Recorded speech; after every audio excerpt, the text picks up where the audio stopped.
বিভিন্ন সময় বিভিন্ন রকম ভোগান্তির শিকার করছে। সেই লক্ষ্যে সেই ভোগান্তি শিকার হওয়ার জন্য, সেই বৈষম্যের জন্য আজকে চট্টগ্রাম বিশ্ববিদ্যালয়ের সর্বস্তর শিক্ষার্থীরা আজকে এই প্রশাসনিক ভবনের সামনে অবস্থান কর্মসূচি পালন করছে। আমরা আজকে দুপুর 1:30 থেকে এখানে অবস্থান কর্মসূচি পালন করছি।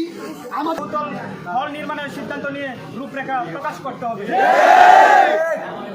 দ্বিতীয়ত, আবাসন ভাতা নিশ্চিতকরণ, শতভাগ আবাসন না হওয়া পর্যন্ত আবাসিক শিক্ষার্থীদের উপযুক্ত আবাসন ভাতা প্রদান করতে হবে।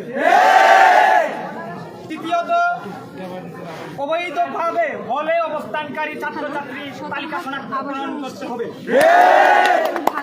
সকল হলে অবৈধ অবস্থানকারী ছাত্রছাত্রীদের তালিকা শনাক্ত করে অনতি বিলম্বে তাদের হলের সিট বাতিল করে তাদের অবস্থান করতে হবে।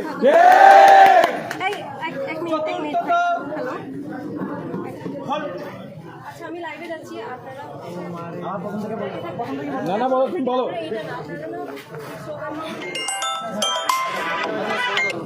চতুর্থত, হলে আবেদনের 100 টাকা নেওয়ার প্রহসন বন্ধ করতে হবে। হলের আবেদনের 100 টাকা যতবার নিয়ে হলের রেজাল্ট নিয়ে প্রহসন হয়েছে সে সকল